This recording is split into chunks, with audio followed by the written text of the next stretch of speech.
Olá, queridos.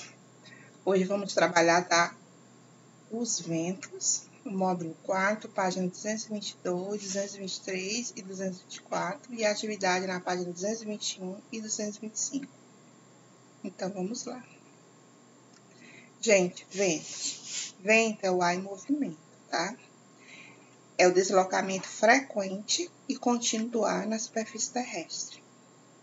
Embora não conseguimos ver o ar em movimento, somos capazes de identificar sua existência e intensidade por meio do balanço das árvores, deslocamento de folhas, areia e poeira. Sentimos o ar se deslocando pelo toque em nosso corpo, observando a movimentação das nuvens, das dunas no litoral. A pipa no céu usa o vento para se manter no alto, e o catavento gira pelo efeito do deslocamento do ar. Aqui nós estamos vendo essa imagem, né?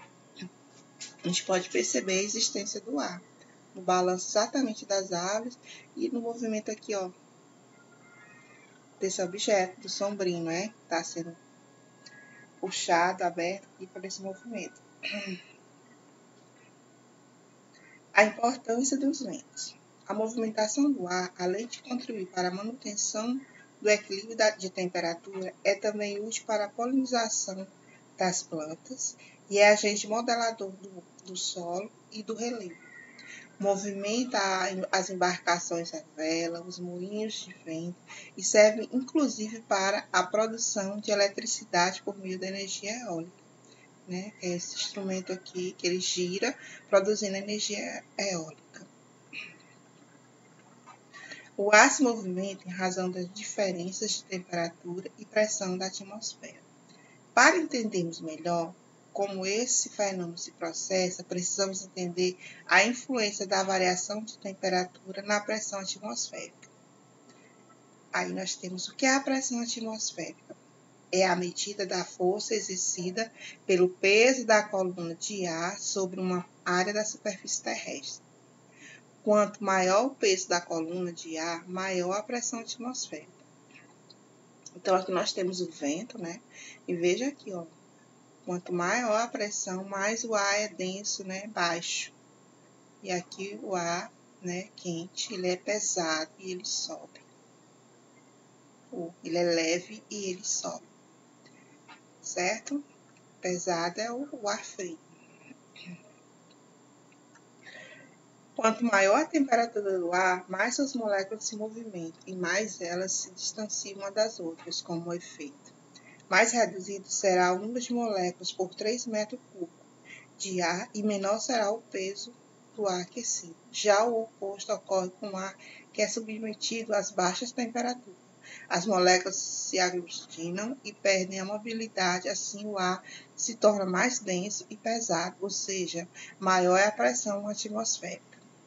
Como aqui vocês estão vendo essas moléculas, vejam como elas, né? Aqui é as moléculas de ar quente. Elas sobem e elas são bem distantes uma da outra. Já as moléculas de ar frio, elas são mais pesadas e bem mais próximas uma das outras, tá?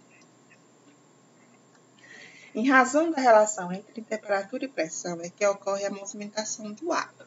O ar frio mais pesado desloca-se para as regiões mais baixas, enquanto que o ar mais quente tende a subir para as regiões mais elevadas da atmosfera. De modo mais simples, o ar quente sobe e o ar frio desce.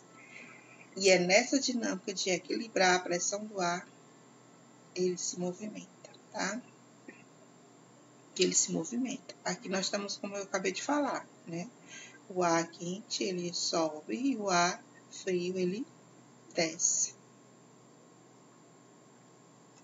Devido às diferenças, o ar está sempre em movimento, deslocando-se das zonas de alta pressão, ou seja, a região fria, para as zonas de baixa pressão, né, a região quente. O ar frio desce e o ar quente sobe. Aí nós temos aqui outro exemplo, né, de alta pressão, um bom tempo, e baixa pressão com um tempo chuvoso, certo? Zonas de convergência intertropical. As zonas de convergência intertropical é a faixa de encontro da circulação do ar do hemisfério sul e do hemisfério norte. Está localizado na região equatorial, né? Aí nós temos aqui a zona de convergência, certo? Fica entre os dois polos, o polo norte e o polo sul. Agora vamos trabalhar os tipos de vento. Aí nós temos a brisa leve. Esse é um tipo mais fraco de vento, né? A velocidade pode atingir até 11 km por hora. Efeito.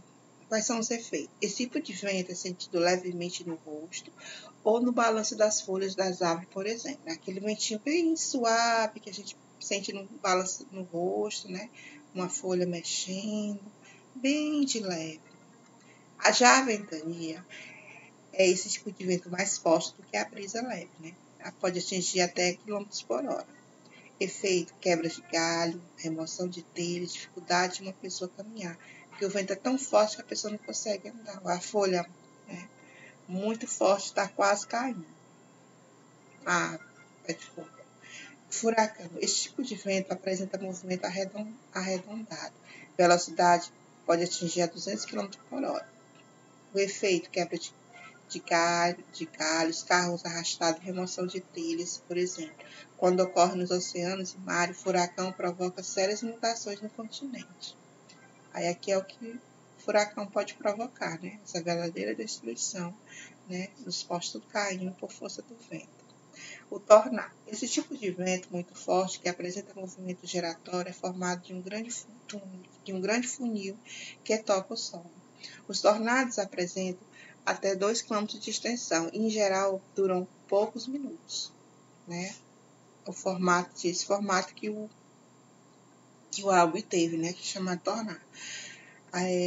A velocidade dele pode atingir até 500 km por hora. Quais são os efeitos que ele provoca? Arranca árvore, arremessa carros e casas e retorce ferro, por exemplo. O formato dele ele é arredondado, ele chega a atingir o solo e vai subindo, tá? Em forma de um funil, girando. Fenômenos meteorológicos. A formação de fenômenos meteorológicos muito tem a ver com a movimentação de massas de ar e das diferenças na pressão atmosférica. Efeito como o surgimento de ciclones, furacões e tornados ocorrem em razão das diferenças das pressões atmosféricas, umidade do ar, além das temperaturas em determinadas épocas do ano. O vento é um grande aliado na formação de chuvas e outros fenômenos meteorológicos. Podemos definir o El Niño como um fenômeno atmosférico oceânico que provoca o aquecimento anormal das águas do oceano tropical, influenciando bastante a distribuição da temperatura da superfície da água e, consequentemente, o clima de várias regiões do mundo. Para se prever quando uma massa de ar chegará a uma determinada localidade, é fundamental conhecer a velocidade dos ventos. O movimento do ar em relação à superfície pode variar desde a calmaria, a falta de vento, até a formação de furacões que provocam a destruição em razão de ventos mais de 120 km por hora. Aí nós temos aqui, ó, tudo causado por ele, ó, totalmente, a casa, ó, totalmente, né, destruída. Os instrumentos meteorológicos. Nós temos a velocidade dos ventos, é medida por um aparelho chamado anemômetro. No anemômetro, as pequenas conchas, né, giram quando o vento bate nela, fazendo com que toda a peça roda, um ponteiro se movimenta em uma grande escala graduada e que é registrada pela velocidade do vento. Nos aeroportos é comum ver instrumentos como, por exemplo, a biruta, né, que é muito simples usado para verificar a direção do ar. Também podemos encontrar birutas na beira de praias para orientar pescadores, surfistas e outras pessoas, etc. Né? Nos aeroportos, atualmente, tem torres de controle nas quais as informações sobre velocidade e direção dos ventos obtidas por instrumentos são processadas por computadores que fornecem dados necessários para o pouso e decolagem, né? Aí nós temos aqui, né, o computador no aeroporto, com esses dados, e o avião que está em decolagem. Por hoje é só. Um ótimo estudo. Até a próxima aula.